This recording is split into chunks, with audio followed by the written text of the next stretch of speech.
ஞானேஸ்வரியில் அத்தியாயம் 18 குருவந்தனம் இரண்டாவது நாள்.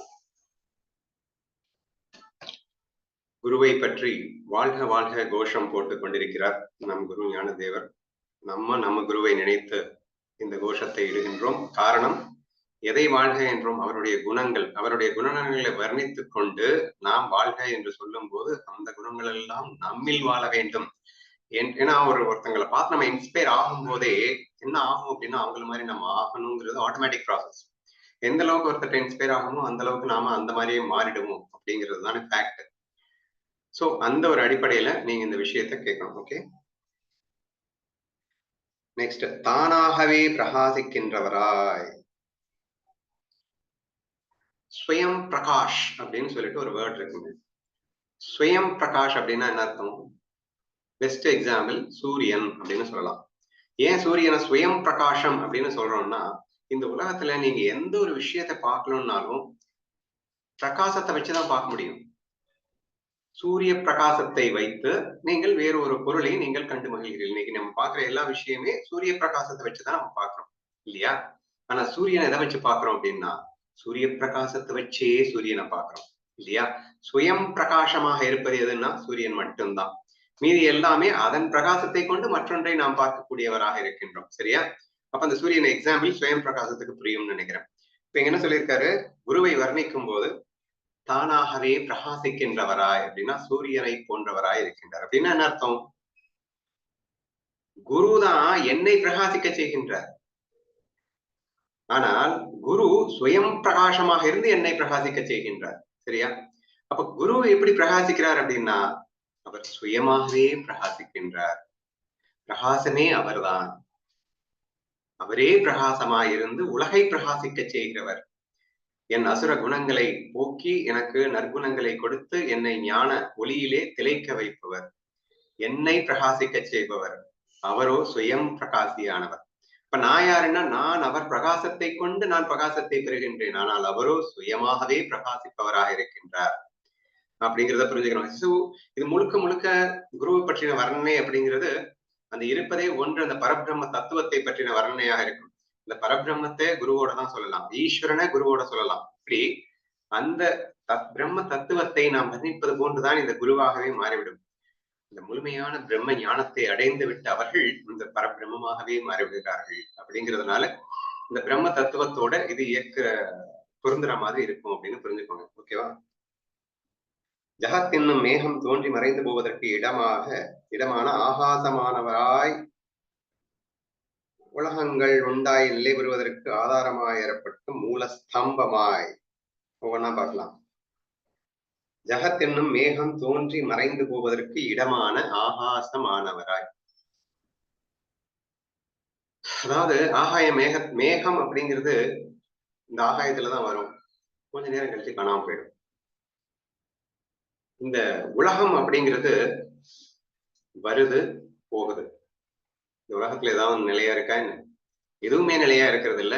வரும் போகும் வரும் போகும். எப்படி மேகம் எதுவுமே நிலையா இல்லாம வருது போகுது வருது போகுது. ஆனா ஆகாயத்துலதான் வந்து போயிட்டு இருக்கு. அப்போ அதுக்கு அடிப்படை எதுன்னா ஆகாயம். ஆகாயம்ங்கிற பேஸ்லதான் அந்த மேகம் வந்து போகுது. அப்படி இந்த ஒட்டுமொத்த உலகமும் வந்து போவதற்கு ஒரு இடம் வேணும் இல்ல? அந்த இடமே என் குருநாதன் தான். அதான் நான் சொன்னேன், பிரம்ம தத்துவத்தை நீங்கள் ஈஸ்வர தத்துவத்தை பிரம்ம தத்துவத்தை எல்லாம் மனசுக்குள்ள வச்சுக்கிட்டீங்கன்னா குரு வர்ணனை அப்படிங்கிறது அப்பதான் அழகா புரியும். என்ன குரு எப்படி வர்ணிக்கிறார்? குரு ஒரு உடம்புல இருக்கக்கூடிய ஒரு உருவத்தில் இருக்கக்கூடியவரா நீங்க பாத்தீங்க அப்படின்னா டோட்டலாவே இந்த வர்ணனை உங்களால புரிந்து கொள்ள முடியாது. குரு அப்படின்னுட்டாலே நீங்கள் ஈஸ்வரனாக அது பரபிரம்மனாக, அது அந்த பரபிரம்மே ஒரு உருக்கொண்டு வந்தால் என்னவோ அது ஈஸ்வரன். சரி, அதுதான் குரு. அல்லது ஈஸ்வரனே நமக்காக ஒரு ஜீவ ரூபத்தில் தோன்றினால், ஏன்னா ஈஸ்வரனுக்கு சர்வஞனவன், அவனுக்கு தனி ரூபமே கிடையாது. சரியா? ஆனா அவரே அந்த ஈஸ்வரனே அல்லது பரபிரம்மே ஒரு ரூபம் கொண்டு தோன்றி வந்தால் அதற்கு பெயர் குரு என்ற அடிப்படையில நீங்க மனசுக்குள்ள வச்சுக்கிட்டு நீங்க அடுத்தடுத்து நான் படிக்கிறது கேட்டாதான் உங்களால புரிஞ்சுக்க முடியும் அப்படின்றத சொல்லிக்கிறேன். இப்ப இங்க என்ன சொல்லியிருக்காரு? மேகம் தோன்றி மறைவதற்கு உண்டான ஆகாசத்தை போல் ஜெகத் தோன்றி மறைவதற்கு உண்டான ஆகாயமாய் இருக்கின்றவரே, அடிப்படையாக இருக்கின்றவரே, பேஸாக இருக்கின்றவரே அப்படின்னு அர்த்தம். இப்ப இன்னும் டெப்தா போகணும் அப்படின்னு சொன்னா நம்ம அடிக்கடி இந்த ஹையர் நாலேஜ்ல என்ன பேசிட்டு இருக்கோம்னா இருக்கிறது ஒண்ணுதான், அது மட்டும்தான் பிரம்மம் அப்படின்னு சொன்னோம். ஆனா அதுவே என்னவா பொய்யாக உலகமாக விரிகிறது அப்படின்னு பார்த்தோம். அந்த உலகமாக பொய்யாக எப்படி விரிகிறது? எண்ணங்களின் வழியாக பொய்யாக உலகமாக விரிகிறது அப்படின்னு பார்த்தோம். எண்ணங்கள் அப்படிங்கிறது என்னது? வரும் போகும் வரும் போகும். அப்ப எண்ணங்களின் அடிப்படையில் உலகமும் வரும் போகும் வரும் போகும். யாரு? இந்த பிரம்மத்தினிடத்துல சத்து அது, சரியா? ஆனா அதனுடைய பொய் சொரூபம் பிரகிருதி, சரியா? மாயா. ஆனா அந்த மாயைக்கு பேஸ் எங்க? பிரம்மம் தான் பேஸ். பிரம்மமே இல்லைன்னா மாயைக்கு எங்க போறது? சரியா? பிரம்மம் பொய் கிடையாதுதான். பிரம்மத்தை யாரும் பொய் என்று சொல்லக்கூடாது. அது சத்து சித்து என்று சொல்லப்படுகிறது. அது பொய் அல்ல. ஆனால் அந்த பொய் உலகத்திற்கு அதிஷ்டானம் எதுன்னா பிரம்மன் தான். பிரம்மத்தை அதிஷ்டானமாக கொண்டுதான் மாயை வந்திருக்கிறது என்று நம்ம புரிஞ்சுக்கணும், இல்லையா? இப்போ இந்த இடத்துல நீங்க என்ன சொல்லியிருக்காரு அப்படின்னா, இந்த உலகம் தோன்றி மறைவதற்கு அதிஷ்டானமாய் இருப்பவரே அப்படின்ற அந்த குரு வர்ணனையை நீங்க அந்த இடத்துல லிங்க் பண்ணி புரிஞ்சுக்கோங்க. ஓகே, உலகங்கள் உண்டாய் நிலை பெறுவதற்கு ஆதாரமாக ஏற்பட்ட மூலஸ்தம்பமாய், கிட்டத்தட்ட சேம் வரி, சரியா? உலகங்கள் உண்டாகி மறைவதற்கு ஆதாரமாக இருக்கின்ற மூலஸ்தம்பமாய். அது எக்ஸாம்பிள், இது சித்தாந்தம் வச்சுக்கோங்க. சம்சாரத்தை நாசம் செய்து வைக்கிறவராய் இருக்கும் தேவதேவா நீர்வாழ்க. என்னங்க சொல்லிட்டாரு? உலகத்தை கொண்டு வர்றவர் அவர் தான், போக வைக்கிறவரும் அவர் தான் அப்படின்னு சொல்லும்போது சம்சாரத்தை நாசம் செய்ய வைக்கும் அப்படின்னு ஒரு பாயிண்ட் எக்ஸ்ட்ரா. சம்சாரம்னா என்ன? இந்த உலகத்தை உண்மை என்று நம்பியவர்கள் சம்சாரத்தில் இருக்கிறார்கள் அப்படின்னு அர்த்தம். சூழலை உண்மை என்று நம்பியவர்கள், சூழலிலே சுகம் இருக்கிறது என்று நம்புபவர்கள் சம்சாரிகள் என்று அர்த்தம், சரியா? இந்த உலகை மாயை அப்படின்னு எவன் வந்து புரிஞ்சுக்கிட்டானோ அவன் சம்சாரி கிடையாது. ஆனால் எவன் ஒருவன் உலகத்தை உண்மை என்று நம்பி அதில் சுகம் பெறலாம் என்று நினைக்கின்றானோ அவன் சம்சாரி அப்படின்னு அர்த்தம், சரியா? நீங்க என்ன சொல்லிட்டாரு? சம்சாரத்தை நாசம் செய்து வைக்கிறவராய் இருக்கும் தேவா நீர் வாழ்க அப்படின்னு. சம்சாரத்தைனா இந்த உலகத்தை உண்மை என்று நம்பிக்கொண்டிருப்பது பேர் தானே சம்சாரம்னு சொன்னோம். அந்த நம்பிக்கையை உடைத்தவராய் அப்படின்னு அர்த்தம். அப்ப இந்த உலகம் மாயை என்று தத்ரூபமாக நிரூபிக்கின்றவராய் அப்படின்னு அர்த்தம். அப்ப அந்த சம்சாரத்துக்கு இடம் இல்லாம போயிருது. அதை அழிக்கின்றவராய் இருக்கின்ற தேவதேவா நிர்வாக. இப்ப ஆக்சுவலா என்னது? பிரம்மம் தான் அடிப்படை பேசு. ஆனா அதுல இருந்து பொய் உலகம் வருது. அந்த பொய்யை மெய்யென்று நினைக்க விடாமல் அதையும் உடைத்து தள்ளுகின்றவராய் இருக்கின்றேன். பொய்க்கு ஆதாரமாய் இருப்பவரே, பொய்யை மெய்யென்று நம்ப விடாமல் தடுப்பவரே. என்ன அழகான ஒரு வர்ணனை பாருங்க, சரியா? ஏன்னா அவர்தான் பேசு பொய்க்கு. ஆனால் பொய்யை மெய்யென்று நம்பினால் நாம் துன்பப்பட்டு விடுவோம் என்பதற்காக அந்த பொய்யை மெய்யென்று நம்ப விடாமல் தடுக்கின்றவராய் சம்சாரத்தை நாசம் செய். முதல்ல என்ன சொல்லிட்டாரு? உலகத்தை வந்து போகும் மூலஸ்தம்பமாய் அப்படின்னு சொன்னாரு. அட் தி சேம் டைம் சம்சாரத்தை அளிப்பவராக இருக்கும் தேவா நீர் வாழ்க வாழ்க. அதிபரிசுத்தம் படைத்தவராய், இல்லையே எடுத்தவனே நிர்மலமானவராய் அப்படின்னா அழுக்கு இல்லாதவராய் அப்படின்னு அர்த்தம். இப்ப என்ன சொல்லியிருக்காது? அதி பரிசுத்தம் படைத்தவராய். பெரிய டிஃபரன்ஸ் ஒண்ணு இல்லை, ஆனாலும் இருக்கு. என்னன்னா அழுக்கு இல்லாம இருக்கிறது அப்படிங்கிறது வேற, பரிசுத்தமா இருக்கிறது அப்படிங்கிறது வேறையா இல்ல ரெண்டு ஒண்ணா அப்படின்னா, மலங்கள் அங்க இருக்கவே முடியாது அப்படின்னாலே ஆட்டோமேட்டிக்கா சுத்தம் ஆயிடும் அப்படின்னு தான் அர்த்தம். பரிசுத்தமாவும் இருக்கணும், மலங்களும் அதுல ஒட்டாம இருக்கணும். என் மனம் சுத்தமாக இருக்கிறது அப்படின்னா இப்ப சுத்தமா இருக்கு, ஆனா நாளைக்கு மறுபடியும் அழுக்கு ஒட்டும் அப்படின்னா மறுபடியும் சுத்தம் இல்லாம போயிடும். அப்போ எப்பயுமே அழுக்கு ஒட்டக்கூடாது, எப்பயுமே சுத்தமாக இருக்கணும் அப்படின்னா ரெண்டையும் சேர்த்து சொல்ல வேண்டியது இருக்கு. நிர்மலமானவராய், அழுக்கொட்டாதவராய், அதிபரிசுத்தமானவராய். இப்ப அதிபரிசுத்தமானவராய்னு முதல்ல சொல்லிட்டோம்னா அப்புறம் லேட்டரா அழுக்கு ஒட்டுறதுக்கு வாய்ப்பு இருக்குன்னு நீங்க நினைச்சிடக்கூடாது இல்லை.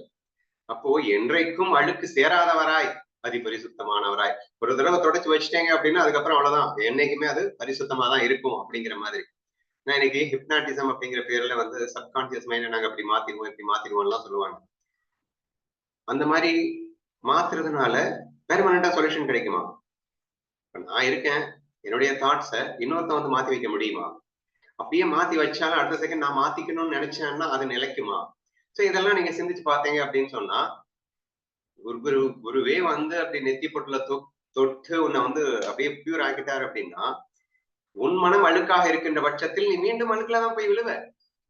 ஒரு யானைப்பாக நல்லா சுத்தமா தொடச்சு சூப்பரா கிளீன் பண்ணிட்டு இப்படி வருவா, அது போயிட்டு மண்ணில் புரண்டுட்டு அது மறுபடியும் அழுக்குலதான் கிடைக்கும். சரியா? சோ அப்போ சுத்தம் என்பது ஒரு தடவை ஆனால் அது எப்போதுமே சுத்தமானதாக இருக்கக்கூடியவராக இருக்கணும். அப்படின்னா அழுக்கு படாததாகவும் இருக்கணும். அப்பதான் அது பரிசுத்தமாக எப்போதும் இருக்க முடியும் அப்படின்னு புரிஞ்சுக்கணும். இது எகெயின் எப்போ நம்ம அப்படி ஆகணும்னு தானே பேசிட்டு இருக்கோம். இப்போ குருவின் தன்மை நமக்கு வரணும்னா என்ன செய்யணும்? So simple. Ego, likes, dislikes, அதுல இருந்து முளைத்த எல்லா அசுர குணங்கள், இவைகளை எல்லாம் நாம் அடித்து நொறுக்கும் போதுதான் அந்த பரிசுத்தமான தன்மை நமக்கு வருகிறது. அதையெல்லாம் அடித்து நொறுக்கியவராக இருக்கின்றார் நம் குரு என்று நீங்கள் அந்த வாசகத்தை இந்த அதிபரிசுத்தமானவர் அப்படின்னு சொல்லும் போதே புரிஞ்சுக்கணும் அப்படின்னு கேட்டுக்கிறேன். ஓகேவா? அவித்யை என்னும் தோட்டத்தை நாசம் செய்து வைக்கும் யானையாய். அவித்யைனா என்னமா? ஏற்கனவே சொன்னாரு, சம்சாரத்தை நாசம் செய்து வைக்கணும். பேர்தான் டிஃபரன்ஸ். சம்சாரத்தை நாசம் செய்து வைக்கும்னாலே என்னது? அறியாமையை நாசம் செய்து வைக்கிறான்னு தானே அர்த்தம். இந்த உலகை உண்மை என்று நம்புகின்ற நம்பிக்கையை நாசம் செய்து வைக்கிறார் அப்படின்னு சொன்னேன். நம்புகின்ற நம்பிக்கைக்கு என்ன பேரு? அறியாமைன்னு பேர், அவித்தைன்னு பேர். சரியா? வித்தைனா நாலேஜ், அவித்தைனா நாலேஜ் இல்ல. அவித்தியை நாசம் செய்து வைக்கின்றாரா? ரெண்டு ஒண்ணுதான். சம்சாரத்தை நாசம் செய்து வைக்கிறவர்னாலும் அவித்தியை நாசம் செய்து வைக்கிறவர்னாலும் ஒண்ணுதான். சரியா? அப்போ என் அழுக்குகளை, என் மழங்களை, எனது விருப்பு வெறுப்பு அகங்காரங்களை எல்லாம் அடித்து நொறுக்குகின்ற யானையாய் அப்படின்னு சொல்லியிருக்காரு. சரியா? இவ்வளவு பலத்தோட நம்மளுடைய ஈகோவை டெஸ்ட்ராய் பண்ணக்கூடியவராக இருப்பவர் நம்ம குரு அப்படின்னு சொல்றாரு. அவித்யை எனும் தோட்டத்தை நாசம் செய்து வைக்கும் யானையாய், சமதமங்களை கொண்டு காமத்தின் வலிமையை நாசம் செய்து வைக்கிறவராய்.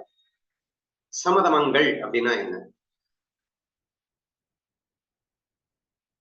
அதாவது mental taming the thoughts, purifying the mind, மன கட்டுப்பாடுன்னு சொல்லலாம். சமதமங்கள் அப்படின்னு சொன்னா நம் மனம் சம பாவனையில் இருக்கணும், கண்ட்ரோல்டு தாட்ஸா இருக்கணும், அல்லது தாட்ஸே வந்து முழுமையான கட்டுப்பாடுன்னு சொல்லலாம், அல்லது எராடிகேஷன் ஆஃப் தாட்ஸ். ரெண்டுமே சமதமங்கள்.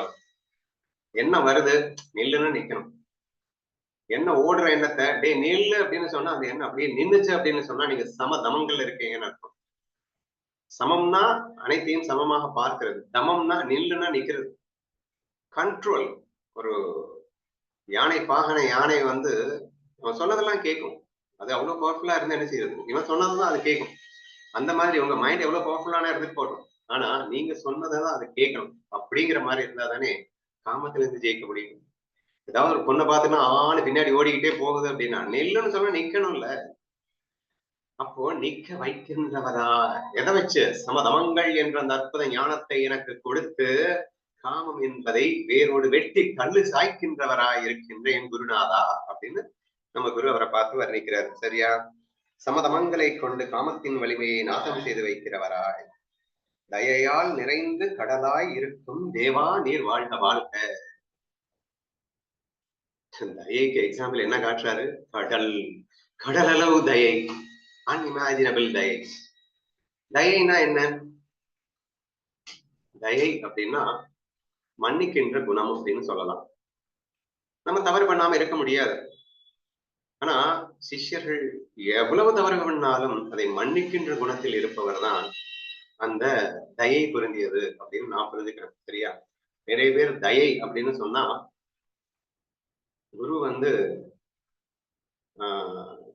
கடிந்தே பேச மாட்டார், திட்டவே திட்டமாட்டார், அவர் வந்து ஷார்ட்டா எல்லாருக்கும் அவர் மனம் போல நடந்து கொள்வார் அப்படின்னு கிடையாது. தயை நிறைந்தவர். சிஷ்யன் என்னதான் தப்பு பண்ணாலும் சரி, ஒரு ஒரு எக்ஸ்பிளனேஷன் எப்படி நடந்துக்கடா அப்படின்னு சொல்றாரு, சுத்தமா நடந்துக்கல அப்படிங்கிறதுக்காக அவனை வெறுப்பவர் அல்ல, கோபித்துக் கொள்பவர் அல்ல. ஒரு முறை என்ன 1000 முறை கூட அவனுக்கு மீண்டும் மீண்டும் மீண்டும் அவனுக்கு கேட்டுக்கொள்ள திரும்ப திரும்ப சொல்லிக் கொள்ள தயாராக இருப்பவராய், அது தயை நிறைந்தது அப்படின்னு. சரியா? இன்ஃபேக்ட் என்னை பொறுத்த வரைக்கும் தயைனா அடிப்பதும் தயை, உதைப்பதும் தயை, அவனை எப்படியாவது மாற்றி அமைத்து அவனையும் ஞானியாக்கி விட வேண்டும் என்று துடிக்கின்ற துடிப்பிற்கு தயை என்று நான் பார்க்கின்றேன். பட் அப்கோர்ஸ் அது சிஷ்யனுடைய சரணாகதிக்கு ஏற்ப அவர் அதை செய்வார் அப்படிங்கிறது நம்ம உண்மைதான். பட் எல்லாமே தயையில வந்துரும் அப்படின்னு. எந்த அளவுக்கு? கடல் அளவு தயை நிறைந்தவராக இருக்கும் என் குருநாதா வாழ்க வாழ்க அப்படின்னு சொல்றாரு. நெக்ஸ்ட், காமத்துக்கு இன்னொரு கந்தர்ப்பன் அப்படின்னு ஒரு பேர் இருக்காமா. ஆக்சுவலா மன்மதன் அப்படிங்கிறவன் கந்தர்ப்பன் அப்படின்னு சொல்லுவாங்களாம். என்னும் சர்ப்பத்தின் வலிமையை அடக்கி வைக்கிறவராய். இதுவே சொல்லிட்டாரு, சமதமங்களை வைத்து காமத்தை வெல்வேன் அப்படின்னு வெல்ல வைப்பார் அப்படின்னு சொன்னாரு. இங்க இன்னொரு எக்ஸாம்பிள் வந்து மன்மதன் அந்த காமத்தை ஏதோ ஈக்குவேட் பண்றாரு, சர்ப்பத்தோட ஈக்குவேட் பண்றாரு அப்படின்னா விஷத்தோட ஈக்குவேட் பண்றாரு அப்படின்னா காமம் வந்துருச்சு அப்படின்னா செத்து போயிடுவேன்னு அர்த்தம். சரியா? அப்போ அந்த மன்மதன் என்னும் சர்ப்பத்தின் வலிமையை அடக்கி வைக்கிறவராய், சோ அந்த காமம் நமக்குள் எழாமல் பார்த்து கொள்ளுகின்றவராய் அல்லது கண்ட்ரோலா வச்சுக்கிறவராய், அடக்கி வைக்கிறவராய் அப்படின்னா கம்ப்ளீட் கண்ட்ரோல்ல இருக்கும். பாருன்னா பார்க்கணும், நில்லுன்னா நிக்கணும், போனா போகணும், வான்னா வரணும், சாப்பிடணும்னா சாப்பிடணும். சோ கம்ப்ளீட் கண்ட்ரோல்ல என்னை திளைக்க வைக்கின்றவராய், பக்தர்களுடைய பக்தி என்னும் வீட்டிலே ஏற்றி வைத்த தீபமாய், பக்தர்களுடைய பக்தி என்னும் வீட்டிலே ஏற்றி வைத்த தீபமாய். பக்தி அப்படின்னா என்ன? சரண்டர் அப்படின்னு ஈஸியா சொல்லலாம். சரண்டர்னா என்ன? அதாவது நமக்கு வந்து சரண்டரே வர்றதில்லை, ஆனா சரண்டரை வர வைப்பவராக, பக்தியை எனக்கு கொடுப்பவராக இருப்பவரே என் குருநாதன் தான். எனக்கு எப்படிடா பக்தி வந்துச்சுன்னா, அவருடைய லைஃப பாக்குறேன், அவருடைய வாழ்கின்ற வாழ்க்கையை பாக்குறேன், அவருடைய லவ்வ பாக்குறேன், அவருடைய அன்பை மெய் சிலிர்க்க அவர் மேல் எனக்கு ஈர்ப்பு ஏற்பட்டு அவரோடு முழுமையாக என்னை அர்ப்பணிக்க தயாராகின்றேன்னு சொன்னா, இந்த பக்தி நான் கொண்டு வர முடியாது, நான் கொண்டு வரவும் இல்லை. எனக்கு பக்தியை கொடுத்தவனே நீதான். என் குருநாதனின் அந்த ஒரு என்ன சொல்றது, அவருடைய நடை உடை பாவனை, ஏன்னா ஞானமாகவே வாழ்ந்து காட்டணும் இல்ல, ஞானத்தை சொல்லி கொடுக்கறது பெரிய விஷயம் இல்லைங்க. எப்பயுமே ஒரு சின்ன குழந்தைய இருந்து நீங்க சொல்றதை விட அதை ஒரு படமா எடுத்து காட்டினீங்கன்னா, படக்கதையை போட்டு காட்டினீங்கன்னா ஈஸியா புரியும். அந்த மாதிரிதான் நம்மளும். சரியா? என்னதான் ஞானத்தை எனக்கு புரிய வச்சாலும் கூட அது எட்டியதா என்றால் இல்லை. ஆனால் என் குருநாதனை கண்டேன், அவன் வாழுகின்ற அந்த விதத்தை பார்த்து பார்த்து பார்த்து ஞானமாகவே இருக்கின்ற அவரை பார்க்கும் போது நம்மையும் அறியாமல் பக்தி பிறக்கின்றது என்பதுதான் உண்மை. அப்ப என் ஹிருதயத்தில் பக்தி எனும் தீபத்தை ஏற்றி வைப்பவனே என் குருநாதனாக தெரியும். பொதுவா உங்களுக்கு என்ன தெரியும்? நம்ம தானே குருவுக்கு பக்தி செலுத்தணும், அவர் எப்படி குருவுக்கு நமக்கு எப்படி பக்தி அவரா கொடுப்பாரு அப்படின்னா, அவர் நேரடியாக கொடுப்பே என்கிட்ட பக்தி செலுத்து என்று அவர் சொல்லுவதில்லை. ஆனால் நடந்து கொண்டுகின்ற அவர் வாழ்க்கை வழிமுறை நமக்குள் பக்தி பிரவாகத்தையே உற்பத்தி செய்து விடுகின்றது என்று நீங்கள் புரிந்து கொண்டால், எப்படி நமக்குள் பக்தி பிறப்பதற்கும் அவர் காரணமாக இருக்கின்றார் என்பதை உங்களால் உணர முடியும் என்று நினைக்கின்றேன். பக்தி எனும் வீட்டில் ஏற்றி வைத்த தீபமாய், சம்சார தாபத்தை போக்குகின்றவராய், அகைன் தி சேம் வேர்டு தான், ஏற்கனவே சொல்லிட்டதுதான். சம்சாரத்தை நாசம் செய்து வைக்கிறவராய் சொன்னாரு. அடுத்து என்ன சொன்னாரு? காமத்தின் வலிமையை நாசம் செய்தவராய், காமம் சம்சாரம் விருப்பு வெறுப்பு நிறைய தடவை சொல்லிட்டாரு. சேம் திங் இன்னொரு தடவை சொல்லியிருக்காரு. சம்சார தாபத்தை, சம்சாரத்துல தாபம்னு வேற எக்ஸ்ட்ரா ஒரு வேர்டு, கஷ்டம் துக்கம், சம்சாரம்னாலே துக்கம் தான். அந்த கஷ்டத்தை போக்குகின்றவராயிருக்கும் தேவா நீர் வாழ்க வாழ்க. பரிபக்குவம் அடைந்த சாந்தி படைத்தவர்களின் விருப்பப்பட்ட ஒரே வஸ்துவானவரே. அதாவது இதெல்லாம் நம்ம டெவலப் பண்ணிக்கணுன்றதுக்காகவே எவ்வளவு அழகா சொல்லியிருக்காரு பாருங்க. பரிபக்குவம் அடைந்த சாந்தி எனும் வீட்டில் நிலை பெற்றிருந்தார். இப்ப நான் வந்து எனக்கு எந்த ஆசையுமே இல்லாம போயிடுச்சுப்பா, நான் பக்குவப்பட்டுட்டேன் இல்லையா? பக்குவப்பட்ட மனம்னா என்ன? ஆசை இல்லாத மனது தானே பக்குவப்பட்ட மனசுன்னு அர்த்தம். அப்படி பக்குவப்பட்ட மனதாக நான் மாறிவிட்ட பிறகும் கூட என் மனதிலே கொழுந்து விட்டு ஒரு ஆசை எழுந்து கொண்டே இருக்கும்னா அந்த ஆசை யாருன்னா பக்குவப்பட்ட மனதிலும் கூட இருக்கின்ற ஒரே ஆசை என் குருவின் மேல் இருக்கின்ற ஆசை. அப்படி இருக்கின்றவராயின்னு குருவை வர்ணிக்கிறோம். சரியா? ஏன்னா குருநாதா நான் எதை வேணா தூக்கிடுவேன், எதுல இருக்கிற ஆசை வேணா தூக்கிடுவேன்டா, உன் மேல ஆசை வச்சிருக்கேன்னா அதை என்னால தூக்க முடியாது என்று அந்த குருவை வர்ணிக்கின்ற ஒரு விஷயமாக நீங்கள் இதை பார்க்க வேண்டும்.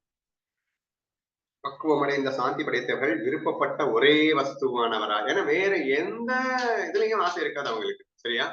பக்குவப்பட்ட மனதிற்கு இருக்கும் ஒரே ஆசை தன் குருவின் மேலுள்ள ஆசை மட்டும். பக்த ஜனங்களுக்கு பரதந்திரப்பட்டவராய், பரதந்திரப்பட்டவருக்கு என்ன விளக்கம் கொடுத்திருக்காரு அப்படின்னா, பக்தனுக்கு அதாவது குரு வந்து என்ன வேணா அவனுக்காக செய்ய தயாரா இருப்பாரு. ஏன் தன் உசுரை கூட கொடுக்க தயாரா இருப்பாருங்க. வேற என்ன சொல்றது? அவரே பரபிரமும் அவரே ஈஸ்வரன் சொல்லிட்டு அல்ட்ரா பவர் தான். ஆனாலும் அவர் எதையும் செய்ய துணிவார் தன் பக்தர்களுக்காக. பக்தர்கள் வேண்டிக் கொண்டால் சொல்லவே வேணாம். இதுதான் நிறைய. ஏன்னா குருவுடைய ஆட்ரிபியூட்ஸ் ஈஸ்வரனுடைய ஆட்ரிபியூட்ஸ் ரெண்டுமே ஒண்ணுன்னு நான் ஏற்கனவே சொல்லிட்டேன். அப்ப நம்ம பக்தி யோகத்துல பகவான் வந்து பக்தர்களிடத்துல எப்படி கருணை காட்டுவார் அப்படிங்கிறது பகவான் வேற குரு வேறன்னு நீங்க நினைக்க கூடாது. அவர் முதலே தெள்ள தெளிவா சொல்லிட்டாரு, குருதான் பகவான், குருதான் அங்கே பரபிரம்மமாக வந்திருக்கின்றது என்று. அப்போ இந்த இடத்துல எப்படி பரதந்திரப்பட்டவராக இருக்கிறார் அப்படின்னா, பக்தனானால் போதும் அவன் பாத தூளியை எடுத்து என் தலைமையில் வைத்து தாங்குவேன், அவனுக்கு வேண்டியது எல்லாத்தையும் செய்து வைப்பேன், அவன் கேட்டுக்கணும்னு கூட அவசியம் இல்லை, அவனுக்கு என்னென்ன தேவை எல்லாத்தையுமே நான் பார்த்து பார்த்து செய்வேண்டா அப்படின்னு எல்லாம் வர்ணிச்சிருக்கான். அப்படிங்கிறப்போ இந்த குருவையும் அந்த ஒரு பாத்திரத்துல கொண்டு வந்து பரதந்திரப்பட்டவரா அப்படின்னா, இந்த பக்தன் கேட்காமலே அல்லது கேட்டா என்ன கேட்டாலும் அவனுக்காக எதையும் செய்து கொடுக்கும் ஒரு வல்லமை பெற்றவராக இருக்கின்றார் அப்படின்னு புரிஞ்சுக்கணும். இதை நீங்க எப்படி எக்ஸாம்பிள் சொல்லி ஏதாவது எக்ஸ்பிளைன் பண்ணுங்க அப்படின்னு கேட்டீங்கன்னா, ஜீவன் ஈஸ்வரன் அப்படின்னு நான் பேசும்போது, ஜீவன் அல்ப சக்தி வாய்ந்தவன், ஈஸ்வரன் அல்ட்ரா சக்தி வாய்ந்தவன் அப்படின்னு நம்ம பேசணும், சரியா? ஆனா எப்போ நீ பக்தன் ஆகிவிட்டாயோ, எப்போது நீ சரண் புகுந்து விட்டாயோ, அப்போது ஜீவனே அல்ட்ரா சக்தி ஆகின்றான். என்னப்பா வளர்ற, அவ்வளவு ஸ்ட்ராங்கா சொன்னே இல்ல, ஜீவன் ஈஸ்வரன் சக்தியை பெறவே முடியாது, இவன் அல்ப சக்தி தான் அப்படின்னு ஸ்ட்ராங்கா சொன்னதான். ஆனா கிட்டத்தட்ட யானை தான் அல்ட்ரா பவர், யானை பாகவனுக்கு பவர் கம்மி தான். ஆனா பாகனுக்கு சரணாகதி செய்திருக்கின்ற அந்த யானை பாகன், யானையின் வலிமையை பாகன் பெற்று விடுகின்றான் இல்லையா? அப்படி எப்ப நாம வந்து இறைவன் சரணாகதி செய்து விட்டோமோ, இறைவன் வலிமை நமக்கு வந்து விடுகிறதப்பா. வராதுன்னு சொல்றேன், இப்ப புதுசா வந்துருச்சுன்னு சொல்றேன் அப்படின்னா, எக்ஸாம்பிள் சொன்னா உங்களுக்கு புரியும். இப்போ பக்தர்களின் கதைகள், நாமதேவ கதை எடுத்தப்போமே, நாமதேவ் வந்து ஒரு ஒரு இடத்துக்கு போயிட்டே இருந்தாரு, பாத யாத்திரையா போயிட்டே இருந்தாங்க. அப்போ பயங்கரமா தாகம் எடுத்தது. அப்ப நம்ம ஞானதேவர் வந்து சித்திகளை வச்சுக்கிட்டு நேரா ஒரு சின்ன ஒரு குட்டி ஏதோ ஒரு பறவை உருவமோ என்னமோ எடுத்து நேரா போய் தண்ணி குடிச்சிட்டு வந்தாரு. நாமதேவ் என்ன பண்றதுன்னு தெரியல, இருக்காண்டா விட்டல், சரியா? So when you are completely merged with your God, the God has automatically, நீ நினைச்சதெல்லாம் அவன் செய்து காட்டுவான்ல. விட்டலா எனக்கு தண்ணி வேணும், உடனே கணத்துக்குள்ள இருந்த தண்ணி அப்படியே மேல வந்து பொங்கி போட்டுது அப்படிங்கிறத நம்ம பார்த்தோம், சரியா? இப்ப இது யாருடைய சக்தி? நாம்தேவுக்கு சக்தி கிடையாது, ஏன்னா நாம்தேவ் ஜீவன் தான். அப்போ நான் சொன்ன மாதிரி ஜீவன் அல்ட்ரா பவர் ஆக முடியாது. ஆனா இப்ப என்ன ஆச்சு, அல்ட்ரா பவரே நம்ம நாம்தேவ் கையில இருக்குப்பா, இவன் சொன்னதெல்லாம் அது செய்யுதுப்பா அப்படிங்கிற அடிப்படையில நான் சொன்னேன். You will also become that ultra power if you are surrendered to God. Similarly, குருவனுடைய அந்த பராக்கிரமம் நான் சொல்லியிருந்தேன். ஆனா நீ குருட்ட சரணடைஞ்சிட்ட அப்படின்னு சொன்னா, குருவே நீ கேட்டுக்கிட்டதெல்லாம் அவர் செஞ்சு காட்டுறாரு, பரதந்திரப்பட்டிருக்கின்றார் அப்படின்னா, வசப்பட்டு போய் அவர்கள் இட்ட வேலையை செய்கின்றவராய் அப்படின்னு விளக்கு கொடுத்திருக்காரு பாருங்க. சோ நம்ம சொல்றதெல்லாம் அவர் செய்யக்கூடிய ஒரு நிலையில இருப்பாரு எப்போ நான் நீ சரண்டர் ஆயிட்ட அப்படின்னு சொன்னா. such is the power of குரு. யாவரும் கொண்டாடி பூஜிக்கத்தக்கவராய், மாயையால் நெருங்க முடியாதவராய் இருக்கும் தேவா நீர் வாழ்க. மாயையால் நெருங்க முடியாதவராக இருக்கும் அப்படின்னு சொன்னா, மாயையை உண்மை என்று நம்பி அதிலே சிக்கி போக முடியாதவராக இருக்கும் தேவா நீர் வாழ்க வாழ்க. சோ ஈஸ்வரனுடைய அட்ரிபியூட்ஸ்ல என்ன சொல்லியிருந்தேன் அப்படின்னா, சுத்த சாத்வீகன் யாருன்னா ஈஸ்வரன் அப்படின்னு சொல்லுவோம். கிட்டத்தட்ட இந்த குருவும் ஈஸ்வரனும் ஒண்ணு அப்படிங்கிறப்போ இவரும் சுத்த சாத்வீகமாகவே இருப்பார். அப்படின்னா என்றென்றைக்கும் மாயை அவர்களை எதுவும் செய்து விடாது. ஜீவன் தான் மாயையில வெல்றவன் இல்லையா? ஆனா குரு அப்படி ஈஸ்வரன் அல்லவா, அப்போ அவர் மாயையில் விழுவாரா? சோ மாயை என்பது உங்களை தொட முடியாதவராய் இருக்கின்றவர் அப்படின்ற ஒரு வர்ணனை இங்கே கண்டிப்பாக பொருந்தும். மாயையால் நெருங்க முடியாதவராயிருக்கும் தேவா நீர் வாழ்க வாழ்க. விரும்பினவர்களுக்கு கல்பனாதீத பர பிரம்மத்தையே எடுத்துக் கொடுக்கும் சாமர்த்தியம் உள்ளவராய். ஆக்சுவலி அவர் கேட்டதெல்லாம் கொடுப்பாரு, கேட்டதெல்லாம் கொடுப்பாரு. கேட்டதெல்லாம் என்ன, நீ என்னது கேட்டுற போறேன்? 100 கோடி கேட்பியா? 500 கோடி கேட்பியா?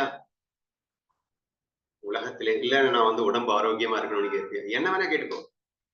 ஆனா எல்லாத்தையும் விட மிக உயரமானது, மிக உயர்ந்தது எதுன்னா பரபிரம்மம் என்ற அந்த தத்துவம்.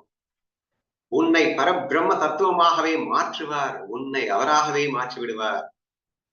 அப்படிங்கிற அந்த இதுதான் the world's most beautiful, most precious அப்படின்னு சொன்னா நாம் ஞானி ஆகிறது தானே, அந்த பிரம்மம் ஆவது தானே, அந்த பிரம்மமாகவே மாற்றிவிடும் தன்மை கொண்டவர் நம் குரு என்ற வர்ணனை கண்டிப்பாக பொருந்தும். இங்கே விரும்பினவர்களுக்கு கல்பனாதீத பரபிரம்மத்தை, கல்பனையால் எட்டக்கூட முடியாத அந்த பரபிரம்மத்தையே எடுத்துக் கொடுக்கும் சாமர்த்தியம் உள்ளவராய் ஆத்ம ஞானமாகிய விருட்சத்தின் விதைகள் முளைத்து பயிராவதற்கு தகுந்த பூமியானவராக இருக்கும் தேவனாகிய ஸ்ரீ குருவே நீர் வாழ்க வாழ்க. ஆத்ம ஞானங்கள் இப்ப நம்ம பேசிட்டு இருக்கோம்ல, டெய்லி சத்சங்கத்துல பேசிட்டு இருக்கோங்கல்ல, இந்த ஞானங்கள் இதெல்லாம் பேசுறோம் சரி. ஆனா அது பேசுறது அதாவது ஒரு விவசாயி இருக்கான். அந்த விவசாயில என்ன பண்ணுவான், நல்லா உழுது விதையை போட்டு தண்ணீரை ஊத்துனா அது விருட்சமா வரும் அப்படின்றது எல்லாருக்குமே தெரியும் சரியா. அந்த ஆத்ம ஞானங்கிறது அந்த விதைகள். அந்த ஆத்ம ஞானங்கிற விதை மண்ணுல போட்டா அந்த மண்ணின் தன்மை, மண்ணின் வளம் அப்படிங்கிறது ரொம்ப ரொம்ப முக்கியம் சரியா. போட்டவன வளரணும் இல்ல. அப்போ இங்க அவர் எப்படி வர்ணிக்கிறார் அப்படின்னா, ஆத்ம ஞானமாகிய விருட்சத்தின் விதைகள் முளைத்து பயிராவதற்கு தகுந்த பூமியானவராக இருக்கும் தேவனாகிய ஸ்ரீ குருவே நீர் வாழ்க வாழ்க. இந்த ஆத்ம ஞானத்தை போடுறவர் யாரு? அவரு. நம்ம யாரு? மண்ணு. நம்மளுக்கு தான் இந்த ஆத்ம ஞான விருட்சமா வரணும். வளர்ந்தா நம்மளும் அவரும் ஒன்னாயிடலாம். ஆனா இந்த மண்ணு உதவாக்கரையா இருந்தாலும் அதை விதையை விருட்சமாக மாற்றும் வல்லமை கொண்ட மண்ணாக மாற்றித் தருபவர் என் குருவாக இருக்கின்றார். ஞான விதைகளை எல்லாம் முளைத்து தருகின்ற அற்புத பூமியானவராக இருக்கின்றாருன்னா பூமியாக நம்மை மாற்றுகின்றவராக இருக்கின்றார். நீங்க புரிஞ்சுக்கோங்க, அவர் பூமியா தான் இருப்பார், நமக்கு தெரிஞ்ச விஷயம் தானே. அத்தோட மட்டும் இல்லாம அவருடைய அந்த வளமான அந்த பூமியாக நம்மை மாற்றி அவர் விளைக்கும் இந்த ஞான விதைகளை எல்லாம் விருட்சமாக்கி நம்மையும் ஞானியாக்க வல்லவராக இருக்கின்றார் என்று நீங்கள் புரிந்து கொள்ள வேண்டும். உம்மை விசிஷ்டப்படுத்தி வைக்கும் வேறொரு வஸ்துவின் சேர்க்கையற்ற அத்வைதமானவரே. அத்வைதமானவரே அதாவது இதுக்கு மேல வரணும்னு ரொம்ப ரொம்ப ரொம்ப டிஃபரெண்டா இருக்கும். நான் நாளைக்கு படிக்கிறேன். ஆக்சுவலி இப்போ இவ்வளவு நேரம் வந்து பயங்கரமா ஒரு குணங்களை பத்தி வர்ணிச்சுட்டு இருக்கோம் இல்லையா. என்னது எல்லாமே குணங்கள் தானே. அப்படிப்பட்டவரே, இப்படிப்பட்டவரே, அப்படிப்பட்டவரே அப்படின்னு சொல்லிட்டு குணங்களை வர்ணித்துக் கொண்டிரு. இப்பதான் லேட்டஸ்டா வர்றாரு ஞானதேவருக்கு. அப்பதான் பொறி தட்டுதான். ஆமா, இவர் அத்வைதமானவராச்சே அப்படின்னா என்ன அர்த்தம்? வேறொரு வஸ்துவின் சேர்க்கையற்ற, வேறு எதையுமே இதுக்குள்ள சேர்க்க முடியாது. அத்வைதம்னா ஒன்னே ஒண்ணு, அது மட்டுமே இருக்கிறது, அது தவிர வேற எதுவுமே இல்லை அப்படிங்கிறது தானே அத்வைதம். ஆனா அப்படிப்பட்டவரே, இப்படிப்பட்டவரே, இப்படிப்பட்ட இவர்கிட்ட கொண்டு போயிட்டு என்னென்னமோ சேர்த்துட்டு இருக்கேன், எதையுமே சேர்க்க முடியாது. நேரம் எங்க போயிட்டாரு? பிரம்மத்துக்கு போயிட்டாரு. பிரம்மம்ன்றது மாயை கலப்பில்லாமல் இருப்பது அப்படின்னு நமக்கு தெரியும் இல்லையா. அப்போ இவ்வளவு பேசிட்டு கடைசியில எதிலும் சேர்க்கையற்ற அத்வைதமாக இருப்பவரே அப்படிங்கிற வாரனே அதுக்கப்புறமா தான் ஞானதேவருக்கு தோணுது சரியா. சொல்லிட்டு உம்மை உத்தேசித்து அநேக விதப்பட்ட சொற்களை பிரயோகித்து இவ்விதமாக எல்லாம் மேன்மேலும் சோத்திரம் செய்வதேன். ஆஹா, நீங்க அத்வைதமானவராச்சே, ஆனா உங்க மேல போயிட்டு நான் அது இதுன்னு நான் பாட்டுக்கு சொல்லிட்டு இருக்கேன், ஐயையோ அப்படின்னு ஒரு ஃபீல் வருதான். அதுக்கப்புறம் அப்படியே சுதாரிச்சுக்கிறாரு. எனக்கு ஃபீல் நானா கொண்டு வந்தேன், அதுவும் அவர்தான் கொடுத்தாரு. அவர் அத்வைதமானவர் தான். அவர் எதனாலையும் வந்து இப்படிப்பட்டவர் அப்படிப்பட்டவர்னு சொல்றதுக்கு முடியாதுதான், இல்லதான். ஆனாலும் நான் சொன்னேன் அப்படின்னா நானா சொன்னேன், என்ன சொல்ல வச்சது அவர் தான், இதையும் அவர் தானே பண்ணிக்கிறாரு அப்படின்னு அவர் அந்த அத்வைதமானவர் என்று சொல்லிக்கொண்டு அத்வைதமா இருக்கின்ற அந்த வஸ்துவை இப்படியெல்லாம் வர்ணிக்க கூடாதே என்று ஒரு தோன்றல் வருகிறது. தவறு செய்து விட்டோமோ என்று நினைக்கும் வினாடியிலேயே இது நான் செய்யலையே, நான் எங்க பண்ணேன், அது தானா வருது, நான் செய்கிறேன் என்ற பாவமே இல்லாம இருக்கேன். எனக்குள்ள இருந்து குருவை நினைச்ச உடனே அது பொங்கிட்டு வருது. இதுவும் நான் செய்யவில்லை, என் குருவின் ஸ்தோத்திரத்தை கூட நான் செய்யவில்லை, என் குருவின் ஸ்தோத்திரத்தை என்னுள் இருந்த குரு அவர் தன்னையே செய்து கொண்டிருக்கிறார் என்றுதான் நான் சொல்வேனே தவிர இதுக்கும் நான் பொறுப்பல்லப்பா என்று அழகாக ஞானதேவர் உதவுகிறார். சரியா? அதுதான் அடுத்தடுத்து வரப்போகுது. சோ உம்முடைய ரூபத்தை விசேஷணங்களால் விசேஷித்து வைக்க பார்த்தால் அது கண்ணால் பார்க்க ஒன்றாக இல்லையே. இப்படியெல்லாம் வர்ணிச்சு உன்னை பார்க்கணும் அப்படின்னு நினைச்சா நீ அத்வைதமானவராச்சே, பிரம்மமானவராச்சே, உன்னை எதை வச்சு வர்ணிக்க முடியாதே, ஐயோ அப்படின்னு சொல்லிட்டு அந்த ஃபீலை கொண்டு வர்றாரு. அதுக்கப்புறம் அது எப்படி அப்படியே அந்த வர்ணனை, அந்த பகவானுடைய வர்ணனை அடுத்தடுத்து செல்லுகின்றது என்பதை நாளை சொல்லுகிறேன்.